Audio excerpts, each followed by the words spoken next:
Айкошка, сенше осы Чымкентке келін болғың келмей ма, случайно? Бека. Жынысыма өзіме емес, ағама ғой. Ағам бойдағы әлі. Просто екеулеріңше бір-біріңе четко жарасасыңдар да. По секрету айтайын саған, сенше негізі нағыз жеңге болатын адамсың ғой сен, ше? Басқасы басқа, бірақ Шымкентке келін болмайды. Мен мамам да кезінде сөйтіп айтқан, Чымкенттен бірақ шықты ғой. 35 жыл болды ғой төркіндеріне бара алмай жүр әлі. Атакше, өзіме қалатын едім сен. Просто бір адамым бар да, жолын кесіп өте алмайын, бізде Чымкентте не положено ғой. Қайда қоям? Қоя салам жерге. Сені суретке тартып жіберші. Ой, Бека, жоқ. Ойбай. Ой, мен тұрмош емес, қылдайын емеспін бе?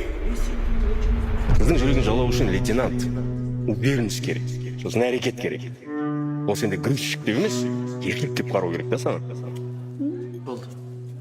Қанша шықты сенде? Қостың ба ананы? Қара.